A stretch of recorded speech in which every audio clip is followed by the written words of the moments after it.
격한 어조로 말하지 말라. 그것은 언제나 비이성적인 말을 동반한다. 쇼펜하우어.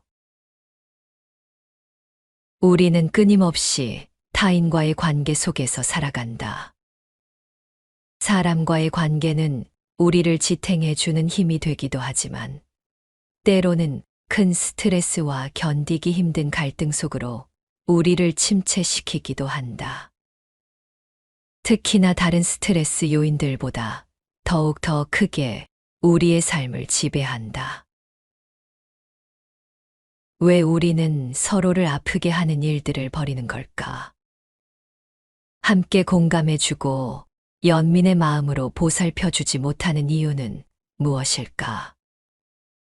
이러한 질문들은 인간관계에서 빚어지는 갈등의 본질을 탐구하는 것이다. 우리 삶에서 갈등은 피할 수 없는 일이다. 타인과의 갈등은 심리적 스트레스를 유발하며 우리의 삶에 큰 영향을 미친다. 사람들은 각자의 방식으로 갈등을 예방하거나 해결하려 노력하지만 때로는 그 방법들이 역효과를 낳기도 한다. 완벽하게 갈등을 해결할 수 있는 사람은 없으며 모두가 각자의 단점을 가지고 있다. 이러한 갈등을 해결하는데 방해가 되는 태도를 인식하고 이를 개선하는 위해서는 인간 본질에 대한 깊은 이해와 나의 행동에 대한 성찰이 필요하다. 이번에 소개할 책은 쇼펜하우어의 인생 수업이다. 이 책은 대철학자 쇼펜하우어의 행복과 인생의 본질, 인간관계의 본질, 그리고 학문과 독서와 독자적 사고의 본질 등에 대한 직설적인 조언을 담은 인생 지침서다. 1851년 출간된 이 책의 원제는 소품과 부록으로 쇼펜하우어의 생각들을 적은 글들과 글귀들을 모아놓은 책이다.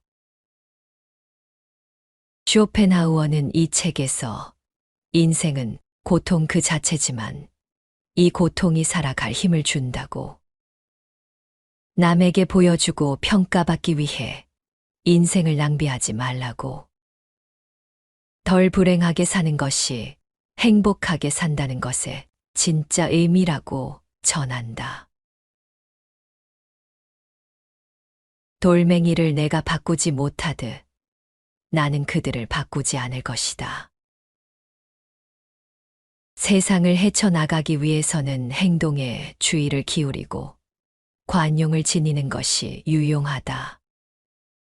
행동에 주의를 기울이면 피해와 손실을 막을 수 있고 관용을 지나면 다툼과 싸움에서 자신을 보호할 수 있다.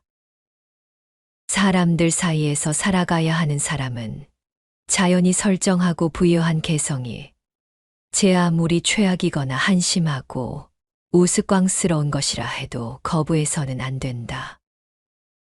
오히려 그 개성을 영원한 것이고 형이상학적 원리의 결과로 있는 그대로 받아들여야 하며 영원히 변하지 않는 것으로 생각해야 한다. 최악의 경우라 하더라도 그런 인간들도 있어야 한다고 생각해야 한다. 그렇게 여기지 않으면 불의를 행하는 것이자 다른 사람에게 죽음과 생명을 건 전쟁에 도전하는 것이다. 그의 본질적인 개성, 즉 다시 말해 도덕적 성격, 인지 능력, 기질과 인상 등은 바꿀 수 없는 것이기 때문이다. 그런데 고약스럽게도 그의 본질을 완전히 부정한다면 그는 우리를 필멸의 적으로 여기고 대적할 수밖에 없을 것이다. 왜냐하면 우리가 불변인 그의 존재를 변화시킨다는 조건 하에서만 그의 생존권을 인정하려는 것이기 때문이다. 그러므로 사람들 사이에서 살아갈 수 있으려면 모든 사람이 어떤 모습을 하고 있든 간에 주어진 개성으로 존재함을 인정해야 하고 그것의 유형과 본질이 허락하는 대로 그것을 이용하도록 해야 한다. 그 사람의 개성이 변화하기를 바라거나 있는 그대로의 개성을 무조건 부정해서는 안 된다. 그것이야말로 나도 살고 상대도 산다는 말의 진정한 의미인 것이다. 그러나 이러한 일은 정당한 만큼 쉬운 일이 아니다. 어느 특정한 개성을 지닌 사람들을 영원히 피할 수 있도록 허락된 사람은 행운하라 할 수 있다. 사람을 견디는 법을 배우려면 무생물을 상대로 자신의 인내심을 길러야 한다. 무생물은 역학적, 물리적 필요에 의해 완강하게 우리의 행동에 저항한다. 그러한 기회는 언제나 있을 것이다. 그렇게 해서 얻은 인내를 인간에게 적용하는 법을 배우는 것이다. 그러니 그들의 행동에 분개하는 것은 우리의 앞을 가로막는 길 위에 굴러온 돌멩이를 보고 화를 내는 것과 마찬가지로 어리석은 짓이다. 나는 그들을 바꾸지 않을 것이고 그렇게 그들을 이용할 것이다. 남의 의견에 반박하지 말고 남의 잘못을 고치는 말은 삼가자. 다른 이의 의견에 반박하지 않아야 한다.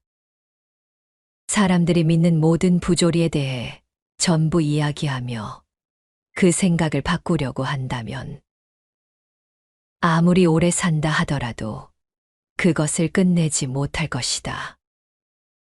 그뿐 아니라 대화를 나눌 때 아무리 호의를 가진 것이라 하더라도 다른 사람의 잘못을 고치는 말은 삼가야 한다. 사람의 감정을 상하게 하기는 쉽지만 그것을 다시 바로잡기란 불가능하지는 않더라도 매우 어렵기 때문이다. 만약 우연히 듣게 되는 말도 안 되는 대화가 우리를 짜증나게 하기 시작하더라도 그것을 두 사람의 바보가 이야기하는 코미디의 한 장면이라고 상상해야 한다. 그들은 자신의 자아만 중요하지 다른 것은 소중하지 않다. 대부분의 사람들은 매우 주관적이어서 기본적으로 자기 자신 외에는 그 어느 것에도 관심이 없다. 그렇기에 다른 사람들이 무슨 이야기를 하든 즉시 자신을 먼저 생각하고 자기 개인적인 것과 아무리 먼 이야기일지라도 아주 조금이라도 관계가 있다고 생각되면 그의 관심을 빼앗겨 그 이야기의 주제에 객관적으로 판단하는 이해력을 잃어버리게 된다. 반면에 그 어떤 이야기라 하더라도 자신의 흥미를 끌지 못하거나 허영심에 맞지 않으면 이유불문하고 그것을 인정하지 않는다. 그렇기에 그들은 쉽게 주의가 산만해지고 쉽게 상처를 받고 쉽게 화를 내고 쉽게 모욕감을 느끼고 쉽게 감정이 상한다. 그래서 어떤 이야기를 아무리 객관적으로 말한다 하더라도 그 내용이 바로 앞에 있는 상대의 소중하고 부드러운 자아를 상하게 하거나 어떤 식으로든 그 자아에 부정적인 영향을 주는 것은 아닌지 충분한 주의를 기울일 필요가 있다. 왜냐하면 그들에게는 오직 자신의 자아만 중요하지 다른 그 어떠한 것은 소중하지 않기 때문이다. 그들은 다른 이의 이야기가 참된 것인지 아름답고 우아하며 재미있는 것인지에 대해서는 그것을 깨달을 감각이 없다. 하지만 아무리 조금이라도 아무리 간접적이라 할지라도 그들의 하찮은 허영심에 상처를 줄 법한 일이거나 그들의 자아에 조금이라도 부정적인 영향을 줄 것 같은 일에 대해서는 무척이나 민감한 반응을 보인다. 그들의 그러한 연약함은 나도 모르게 나에게 발을 밟혀 낑낑거리며 울어대는 강아지와 같다. 또는 상처와 혹으로 가득해 최대한 접촉을 피해야 하는 환자와 같다고도 할 수 있을 것이다. 그러나 어떤 이들은 이러한 특징이 너무 심해 대화를 나누는 상대의 마음과 이성이 드러나거나 혹은 충분히 감추지 못하면 당장 그 모욕감을 드러내지는 않더라도 그것에 곧바로 모욕을 느끼는 사람들이 종종 있다. 그러면 경험이 부족한 사람은 자신이 대체 왜 그들의 분노와 미움을 샀는지 헛되이 고민하지만 그 이유를 알지 못한다. 그와 같은 그들의 그러한 주관성 덕분에 그들은 쉽게 아첨하기도 하고 쉽게 마음을 얻기도 한다. 그들의 판단은 쉽게 뇌물로 사들일 수 있고 그것은 그들의 계급이나 무리에 유리한 발언이지 객관적이고 공정한 것은 아니다. 상대의 말을 믿는 척해야 할 때와 믿지 않는 척해야 할 때, 누군가가 거짓말을 하고 있다는 의심이 들면 믿는 척하는 편이 좋다. 그러면 그는 더욱 대담해지고 거짓말이 점점 심해져 결국에는 들키고 말 것이다. 이와 반대로 상대가 숨기고 싶어 하는 진실의 일부를 본인도 모르게 이야기를 했는데 그것을 우리가 알게 되었다면 그것을 믿지 않는 척해야 한다. 그러면 나의 반박에 자극을 받은 상대가 모든 진실을 하나하나 이야기하게 될 것이다. 각각의 사람을 대하는 절차를 기록하고 기억하라. 가능한 한 그 누구에게도 적의를 품지 않는 것이 좋다. 하지만 사람의 성격은 변하지 않는다는 사실을 명심하고 사람들의 특성을 잘 기억해야 한다. 사람의 나쁜 특성을 잊는 것은 힘들게 번 돈을 버리는 것과 같은 일이다. 적어도 우리와 관련해 사람들의 가치를 결정하고 그에 따라 그들에 대한 우리의 행동과 그러한 행동을 정하기 위해 각각의 사람을 대하는 절차를 기록하고 그것을 기억해야 한다. 이런 식으로 절차를 만들어 놓으면 어리석은 친밀감과 어리석은 우정으로부터 자신을 보호할 수 있다. 사랑하지 않는 것과 미워하지 않는 것에는 세상 모든 지혜의 절반이 담겨 있다. 또한 아무것도 말하지 않고 아무것도 믿지 말라는 것에 그 나머지 절반의 지혜가 포함되어 있다. 격한 어조로 말하지 말고 타인의 이해력에 맡겨라. 격한 어조로 말하지 말라는 처세의 오랜 원칙은 자신이 말한 것의 의미를 알아내는 것을 타인의 이해력에 맡기라는 뜻이다. 일반적으로 보통 사람들은 분별력이 좋지 않기 때문에 그 순간이 지난 뒤에야 그것의 의미를 해석할 수 있다. 반면에 격한 어조로 말하라는 말은 감정에 호소해 이야기하라는 것을 의미하는 것으로 모든 것이 원래 의도와는 반대 방향으로 밝혀지는 것을 뜻한다. 어떤 사람들에게는 공손한 태도와 친근한 어조로 이야기하면 그 내용이 무례한 것이라 할지라도 직접적인 위험에 처하지 않는다.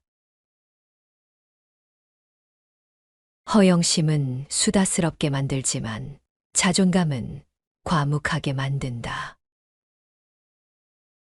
자존심은 어떤 면에서는 자신이 우월한 가치를 가진 것에 대해 굳건한 확신이다. 하지만 허영심은 이러한 확신을 다른 사람들에게 가지도록 하려는 욕망이며 그 결과로 그러한 확신을 자신의 것으로 만들 수 있으리라는 은밀한 희망을 동반한다. 이것으로 보면 자존심은 내부에서 나오는 자존감이자 직접적인 것이지만 반면에 허영심은 외부에서, 즉 간접적으로 그것을 얻으려고 애쓰는 것을 의미한다. 자존감은 원한다고 가질 수 있는 것이 아니며 그렇게 간절히 자존감을 가지길 원할수록 그런 척만 할 뿐, 곧 그러한 역할에서 벗어나 버리게 될 것이다. 우월한 장점과 특별한 가치에 대한 내적인 강건한 확신과 흔들림 없는 신념만이 사람에게 진짜 자존감을 만들어주기 때문이다. 어쩌면 이러한 확신은 잘못된 것일 수도 있고, 어쩌면 단지 외적인 관습에 근거한 것일 수도 있지만, 확신이 진정으로 진지하게 존재하는 한, 자존감에 해를 끼치지는 않는다. 자존감이라는 것은 모든 지식과 마찬가지로 확신에 그 뿌리를 두고 있기 때문에 우리의 의지로 되지 않는다. 자존감의 가장 최악의 적이자 가장 큰 장애물은 바로 허영심으로 자신에 대한 높은 평가를 근거로 다른 사람들의 찬사를 구하려 애쓰는 것이다. 다른 이들의 찬사를 토대로 자기 자신을 높게 평가하려 하기 때문이다. 노년기의 평정심이야말로 행복의 필수 조건이다. 청년기는 고난의 시기이고 노년기는 휴식의 시기이다. 이것만으로도 두 시기가 행복하게 생각하는 환경을 추측할 수 있을 것이다. 아직 어린아이는 눈앞에 보이는 형형색색의 온갖 물건을 가지고 싶은 욕심에 먼 곳으로 손을 뻗어 잡으려 한다. 아이의 감각기관이 아직 너무나 젊고 활기차고 어리기 때문에 이러한 사물에 자극을 받기 때문이다. 젊은 시절에는 이러한 현상이 좀 더 활발하게 나타난다. 그 역시 다채로운 세계와 다양한 형태에 큰 매력을 느낀다. 그의 상상력은 곧바로 세상이 줄 수 있는 것보다 더 많은 것을 만들어낸다. 그래서 청소년기에는 막연한 것에 대한 욕구와 갈망으로 가득 차 있다. 이러한 것들은 행복에 없어서는 안 되는 마음의 평온을 빼앗아가 버린다. 하지만 노년기에는 모든 것이 안정적이다. 피가 차가워져서 감각기관의 과민성이 줄어들었기 때문이기도 하다. 그러나 부분적으로는 경험으로 인해 사물의 가치나 쾌락의 내용을 정확하게 알게 되어 예전의 사물의 가치에 대한 자유롭고 순수한 견해를 가리고 왜곡시켰던 환상이나 망상, 편견에서 벗어났기 때문이다. 이제는 모든 것을 예전보다 더 정확하고 더 명확하게 인식하고 있는 그대로 받아들이며 또한 어느 정도는 세상 모든 것의 올바름을 이해하게 된다. 거의 모든 노인, 심지어 아주 평범한 능력을 갖춘 사람조차 어느 정도는 지혜롭다는 인상을 주어 젊은 사람들과 구별되는 겉모습, 지혜로워 보이는 모습을 갖게 되는 것은 바로 이런 이유 때문이다. 이러한 것들은 노인들에게 정서적 안정을 가져온다. 이러한 평정심은 행복의 커다란 한 부분이며 어쩌면 행복의 필수 조건이자 본질적인 요소이다. 서로를 견딜 수 있는 적당한 간격을 유지하라. 어느 추운 겨울날, 한 무리의 고슴도치들이 서로의 체온을 이용해 얼어 죽지 않기 위해 서로 가까이 모여 앉아 한 덩어리가 되었다. 하지만 그들은 곧 그들의 가시가 서로를 찌르는 것을 느꼈다. 그래서 그들은 다시 떨어졌다. 하지만 추위를 견딜 수 없어서 다시 한 덩어리가 되었고, 그러자 가시가 다시 서로를 찔러 그들은 다시 서로에게서 멀어졌다. 이렇게 그들은 두 가지 시련 사이를 오가다가 마침내 상대방의 가시에서 안전한 적당한 거리를 발견한다. 인간의 공허함과 무료함에서 생겨나는 인간 사회에 대한 욕구는 인간을 한 덩어리가 되게 한다. 하지만 그들은 또 불쾌한 일과 참을 수 없는 결점으로 인해 서로 멀어진다. 그러기를 반복하다가 마침내 그들은 서로를 견딜 수 있는 적당한 간격을 발견한다. 그것이 바로 존중과 예의다. 그리하여 그것을 지키지 않는 이에게 거리를 지켜라고 말하는 것이다. 그 결과로 서로 따뜻해지려는 교류의 욕망은 충족하면서도 가시에 찔리는 상황은 피할 수 있다.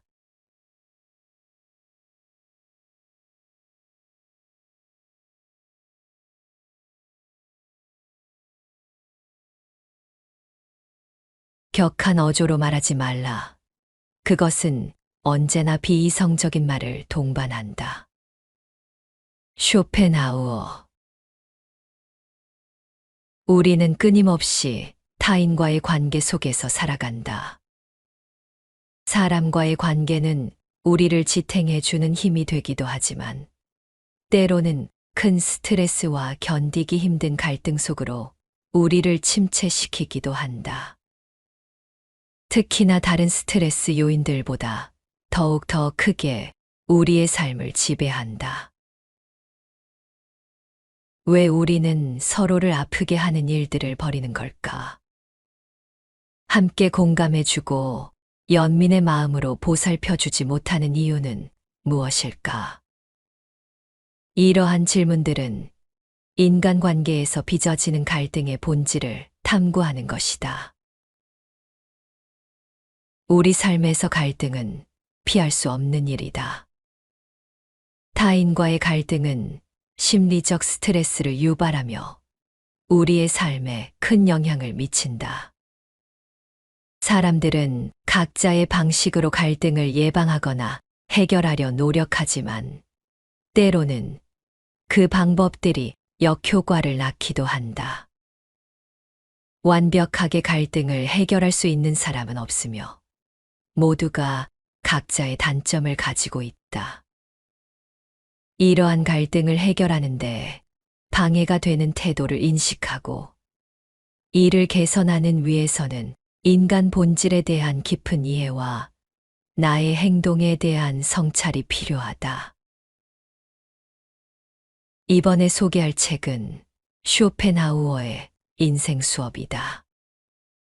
이 책은 대철학자 쇼펜하우어의 행복과 인생의 본질, 인간관계의 본질, 그리고 학문과 독서와 독자적 사고의 본질 등에 대한 직설적인 조언을 담은 인생 지침서다.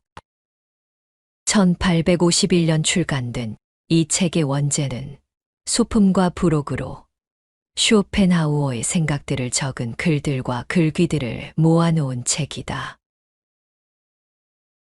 쇼펜하우어는 이 책에서 인생은 고통 그 자체지만 이 고통이 살아갈 힘을 준다고, 남에게 보여주고 평가받기 위해 인생을 낭비하지 말라고, 덜 불행하게 사는 것이 행복하게 산다는 것의 진짜 의미라고 전한다.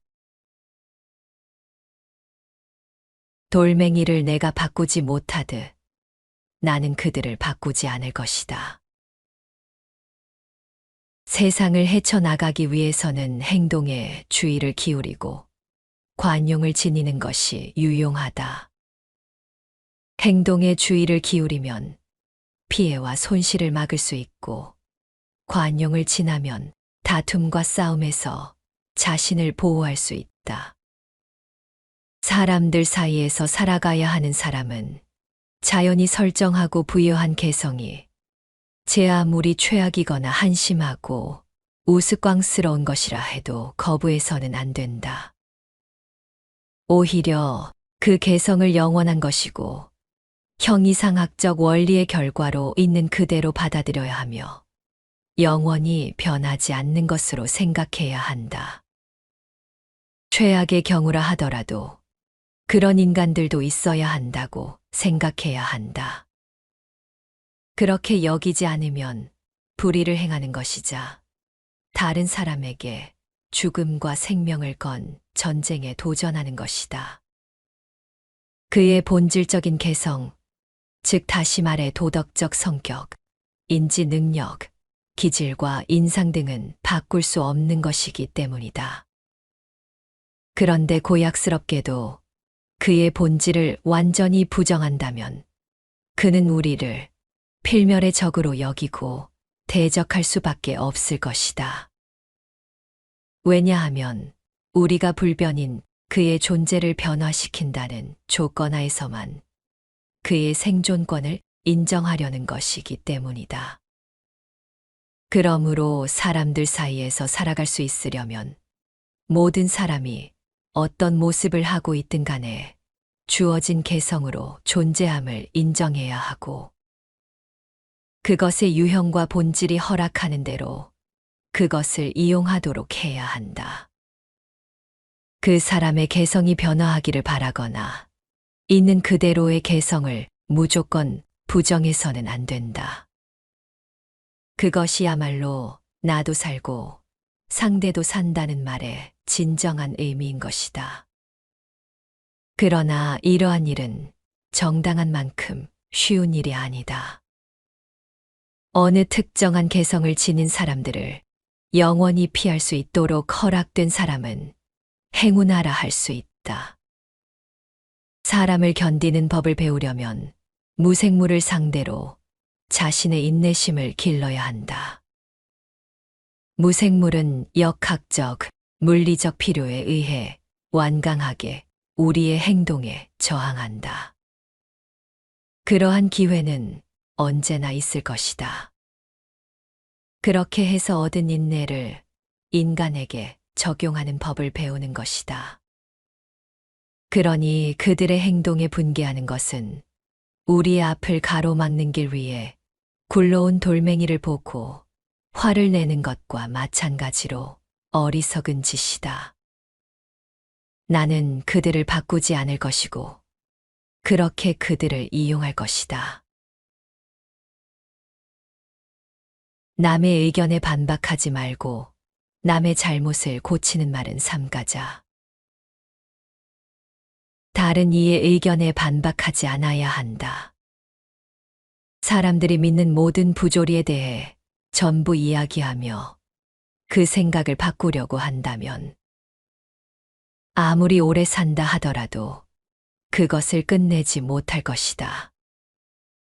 그뿐 아니라 대화를 나눌 때 아무리 호의를 가진 것이라 하더라도 다른 사람의 잘못을 고치는 말은 삼가야 한다.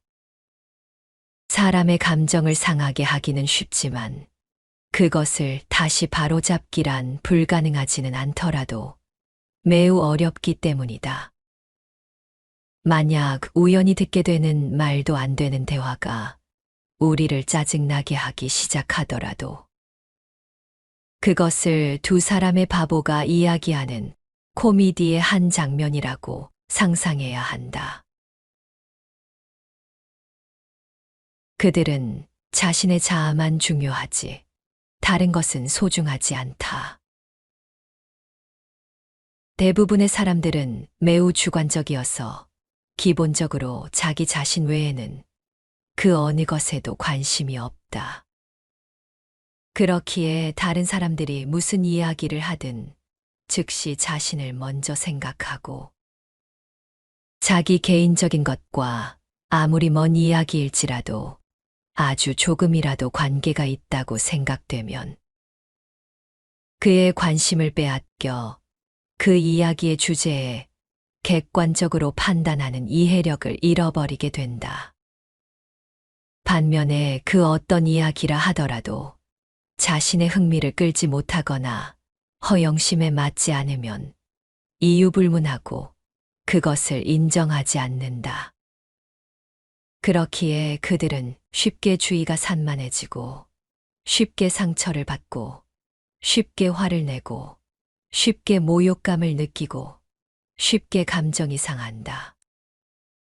그래서 어떤 이야기를 아무리 객관적으로 말한다 하더라도 그 내용이 바로 앞에 있는 상대의 소중하고 부드러운 자아를 상하게 하거나 어떤 식으로든 그 자아에 부정적인 영향을 주는 것은 아닌지 충분한 주의를 기울일 필요가 있다. 왜냐하면 그들에게는 오직 자신의 자아만 중요하지 다른 그 어떠한 것은 소중하지 않기 때문이다. 그들은 다른 이의 이야기가 참된 것인지 아름답고 우아하며 재미있는 것인지에 대해서는 그것을 깨달을 감각이 없다. 하지만 아무리 조금이라도 아무리 간접적이라 할지라도 그들의 하찮은 허영심에 상처를 줄 법한 일이거나 그들의 자아에 조금이라도 부정적인 영향을 줄 것 같은 일에 대해서는 무척이나 민감한 반응을 보인다. 그들의 그러한 연약함은 나도 모르게 나에게 발을 밟혀 낑낑거리며 울어대는 강아지와 같다. 또는 상처와 혹으로 가득해 최대한 접촉을 피해야 하는 환자와 같다고도 할 수 있을 것이다. 그러나 어떤 이들은 이러한 특징이 너무 심해 대화를 나누는 상대의 마음과 이성이 드러나거나 혹은 충분히 감추지 못하면 당장 그 모욕감을 드러내지는 않더라도 그것에 곧바로 모욕을 느끼는 사람들이 종종 있다. 그러면 경험이 부족한 사람은 자신이 대체 왜 그들의 분노와 미움을 샀는지 헛되이 고민하지만 그 이유를 알지 못한다. 그와 같은 그들의 그러한 주관성 덕분에 그들은 쉽게 아첨하기도 하고 쉽게 마음을 얻기도 한다. 그들의 판단은 쉽게 뇌물로 사들일 수 있고 그것은 그들의 계급이나 무리에 유리한 발언이지 객관적이고 공정한 것은 아니다. 상대의 말을 믿는 척해야 할 때와 믿지 않는 척해야 할 때, 누군가가 거짓말을 하고 있다는 의심이 들면 믿는 척하는 편이 좋다. 그러면 그는 더욱 대담해지고 거짓말이 점점 심해져 결국에는 들키고 말 것이다. 이와 반대로 상대가 숨기고 싶어 하는 진실의 일부를 본인도 모르게 이야기를 했는데 그것을 우리가 알게 되었다면 그것을 믿지 않는 척해야 한다. 그러면 나의 반박에 자극을 받은 상대가 모든 진실을 하나하나 이야기하게 될 것이다. 각각의 사람을 대하는 절차를 기록하고 기억하라. 가능한 한 그 누구에게도 적의를 품지 않는 것이 좋다. 하지만 사람의 성격은 변하지 않는다는 사실을 명심하고 사람들의 특성을 잘 기억해야 한다. 사람의 나쁜 특성을 잊는 것은 힘들게 번 돈을 버리는 것과 같은 일이다. 적어도 우리와 관련해 사람들의 가치를 결정하고 그에 따라 그들에 대한 우리의 행동과 그러한 행동을 정하기 위해 각각의 사람을 대하는 절차를 기록하고 그것을 기억해야 한다. 이런 식으로 절차를 만들어 놓으면 어리석은 친밀감과 어리석은 우정으로부터 자신을 보호할 수 있다. 사랑하지 않는 것과 미워하지 않는 것에는 세상 모든 지혜의 절반이 담겨 있다. 또한 아무것도 말하지 않고 아무것도 믿지 말라는 것에 그 나머지 절반의 지혜가 포함되어 있다. 격한 어조로 말하지 말고 타인의 이해력에 맡겨라. 격한 어조로 말하지 말라는 처세의 오랜 원칙은 자신이 말한 것의 의미를 알아내는 것을 타인의 이해력에 맡기라는 뜻이다. 일반적으로 보통 사람들은 분별력이 좋지 않기 때문에 그 순간이 지난 뒤에야 그것의 의미를 해석할 수 있다. 반면에 격한 어조로 말하라는 말은 감정에 호소해 이야기하라는 것을 의미하는 것으로 모든 것이 원래 의도와는 반대 방향으로 밝혀지는 것을 뜻한다. 어떤 사람들에게는 공손한 태도와 친근한 어조로 이야기하면 그 내용이 무례한 것이라 할지라도 직접적인 위험에 처하지 않는다. 허영심은 수다스럽게 만들지만 자존감은 과묵하게 만든다. 자존심은 어떤 면에서는 자신이 우월한 가치를 가진 것에 대해 굳건한 확신이다. 하지만 허영심은 이러한 확신을 다른 사람들에게 가지도록 하려는 욕망이며 그 결과로 그러한 확신을 자신의 것으로 만들 수 있으리라는 은밀한 희망을 동반한다. 이것으로 보면 자존심은 내부에서 나오는 자존감이자 직접적인 것이지만 반면에 허영심은 외부에서, 즉 간접적으로 그것을 얻으려고 애쓰는 것을 의미한다. 자존감은 원한다고 가질 수 있는 것이 아니며 그렇게 간절히 자존감을 가지길 원할수록 그런 척만 할 뿐 곧 그러한 역할에서 벗어나 버리게 될 것이다. 우월한 장점과 특별한 가치에 대한 내적인 강건한 확신과 흔들림 없는 신념만이 사람에게 진짜 자존감을 만들어주기 때문이다. 어쩌면 이러한 확신은 잘못된 것일 수도 있고 어쩌면 단지 외적인 관습에 근거한 것일 수도 있지만 확신이 진정으로 진지하게 존재하는 한 자존감에 해를 끼치지는 않는다. 자존감이라는 것은 모든 지식과 마찬가지로 확신에 그 뿌리를 두고 있기 때문에 우리의 의지로 되지 않는다. 자존감의 가장 최악의 적이자 가장 큰 장애물은 바로 허영심으로 자신에 대한 높은 평가를 근거로 다른 사람들의 찬사를 구하려 애쓰는 것이다. 다른 이들의 찬사를 토대로 자기 자신을 높게 평가하려 하기 때문이다. 노년기의 평정심이야말로 행복의 필수 조건이다. 청년기는 고난의 시기이고 노년기는 휴식의 시기이다. 이것만으로도 두 시기가 행복하게 생각하는 환경을 추측할 수 있을 것이다. 아직 어린아이는 눈앞에 보이는 형형색색의 온갖 물건을 가지고 싶은 욕심에 먼 곳으로 손을 뻗어 잡으려 한다. 아이의 감각기관이 아직 너무나 젊고 활기차고 어리기 때문에 이러한 사물에 자극을 받기 때문이다. 젊은 시절에는 이러한 현상이 좀 더 활발하게 나타난다. 그 역시 다채로운 세계와 다양한 형태에 큰 매력을 느낀다. 그의 상상력은 곧바로 세상이 줄 수 있는 것보다 더 많은 것을 만들어낸다. 그래서 청소년기에는 막연한 것에 대한 욕구와 갈망으로 가득 차 있다. 이러한 것들은 행복에 없어서는 안 되는 마음의 평온을 빼앗아가 버린다. 하지만 노년기에는 모든 것이 안정적이다. 피가 차가워져서 감각기관의 과민성이 줄어들었기 때문이기도 하다.